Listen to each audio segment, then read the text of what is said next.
Oh god. Oh god. Boruto, you gotta kick his ass now. You got to.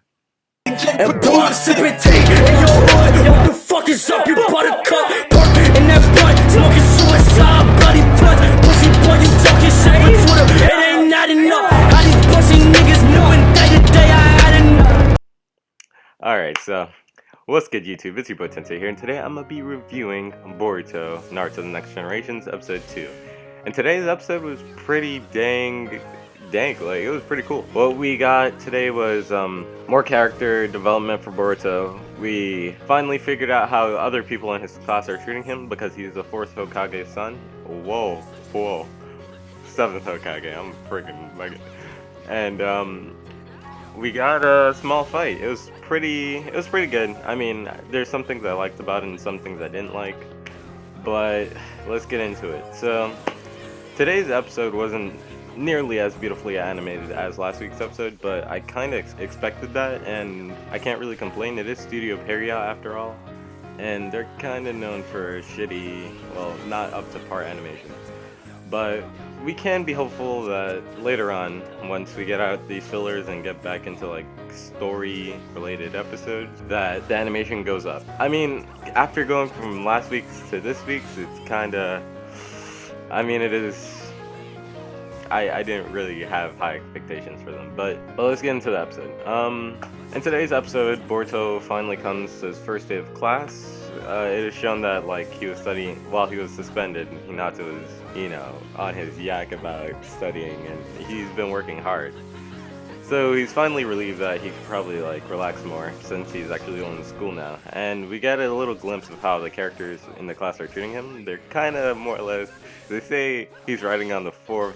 Why do I keep calling him the 4th Hokage? He's riding on the 7th Hokage's coattails, and I guess that's like a more Japanese saying, but like in English that probably just means, hey Boruto, you don't get in trouble because you're a fucking 7th Hokage dick rider. No one's gonna fucking bust you for fucking smashing trains into the Hokage monument and shit. But I don't know. I mean, I kind of see what they're saying, like, if it was anyone else, then he could have probably crashed into them and killed them all. Which, I mean, Naruto's right there, so he could have probably stopped it, but, I mean, I get what they're saying, but they're just straight up being assholes about it. But today we got a new character introduced, my boy Inojin. This guy's a cocky bastard, bro. I really love his character so far. He's super cool, bro. He's like snobby, but, I mean, when he smacked Boruto's head away, bro, I was like, oh no, Boruto, you gotta fuck him up. You gotta fuck him up, nigga. But I don't know. I thought Boruto was gonna fight him, bro. I would have had to fight him, bro. I would have had the shakes, bro. I would. Yo, word to my mom, bro. I would have had to fuck him up, bro. Smack my. I would be like, oh hell nah.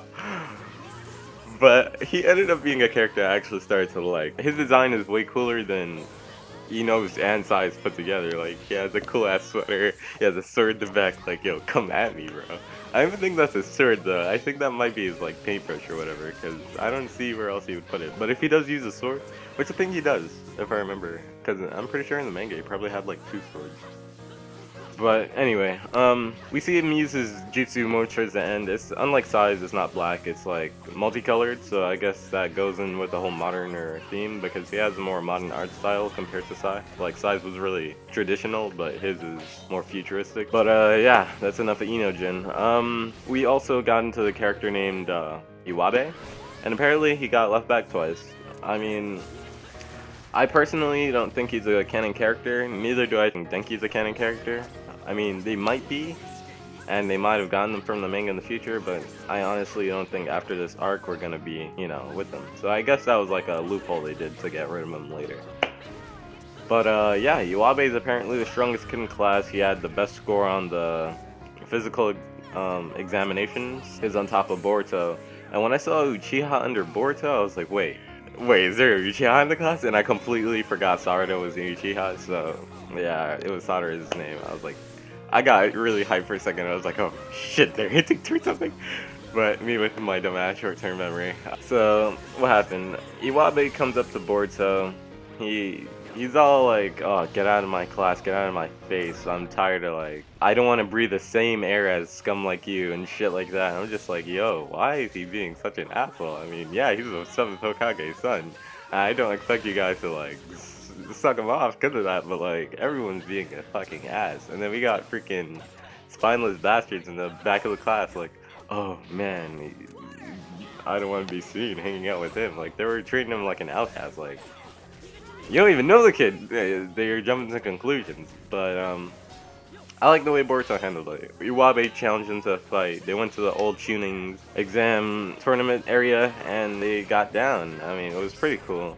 I honestly wish the animation and art was at the quality of last week's episode, but the fight was decent. I mean, honestly, I hope Boruto doesn't use the Shadow Clone Jutsu as much as Naruto did, because I like the fact, I like one-on-one fights, you know? I feel like the Shadow Clone Jutsu is like a plot device in the fight to get out of certain situations. Like, when Iwabe started choking out Boruto, I was like, oh, please be the real Boruto. I want to see how he gets out of it. But it was just a Shadow Clone and it poofed away. I mean, I guess it's kind of a throwback, kind of like to impress the other kids, because Shadow Clone Jutsu is a Jonin level technique. So it's like not something you probably see in the classroom every day. But yeah, Iwabe was pretty formidable, but like he's been in the class for 2 times the normal amount you're supposed to be there.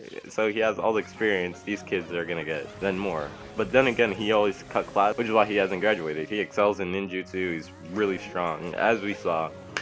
I don't think Boruto would have been able to beat him, or if he did, shit would have got kind of crazy. Because Boruto, can he? No, he can't do the Rasengan yet, because this is before the movie. So yeah, Boruto might have had some trouble. But Boruto, for his age and like him being a freshman, like he's practically the top student in the class if Iwabe wasn't there. But yeah, the fight goes back and forth. Iwabe is obviously like putting pressure on Boruto, and he has the advantage the whole time he's throwing around Boruto, but Boruto's holding his own kind of. But we can obviously that Iwabe kind of had the upper hand. But Iwabe got fed up with how Boruto was like, you're not cool, because he was saying that Iwabe was ruining the school experience for everyone else, and just because like he was cutting class and he wasn't passing, he wasn't graduating, it's not everyone else's fault the way he's making it out to be. So Boruto was fighting for the class so that they could have a better, more or less experience at the school. But Iwabe, it was revealed that he wants to be like strong like the 4th Hokage, which is kind of quite the goal to have if you don't have the Ashura heritage and the freaking tailed beast in your body. But hey, it's no big deal.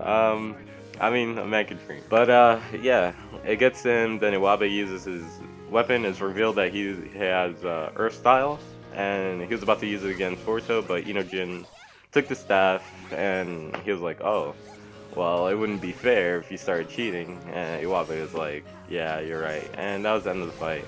I mean, Inojin, I didn't like him at first, but he grew on me towards the end of the episode. He just looked cool, bro.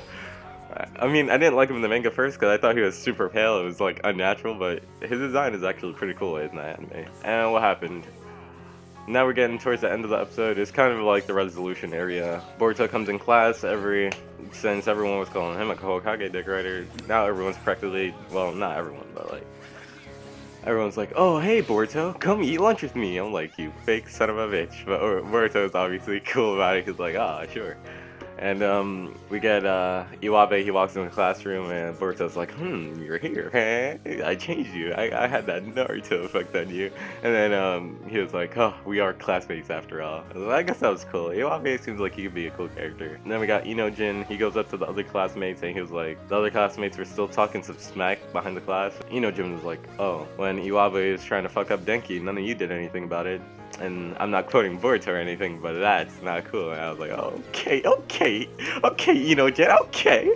And yeah, I mean, overall, I think this episode was pretty decent. The only thing I wish was better was the art and animation, but I can't really complain because it's kind of expected from the studio that they're not the greatest. But yeah, all in all, I think this episode was 7.5 out of 10. Episode 1 was freaking definitely 9.5 out of 10, 9. Around that area. It was really good. It was great. The parkouring, the art animation, everything was smooth and fluid. But I mean, they had to do that because it's to reel people in. I mean, it's understandable it's going out. It's good business. I mean, you see that and you come back this week and you want to find out what happens next week. But don't forget to like, comment, subscribe, and peace.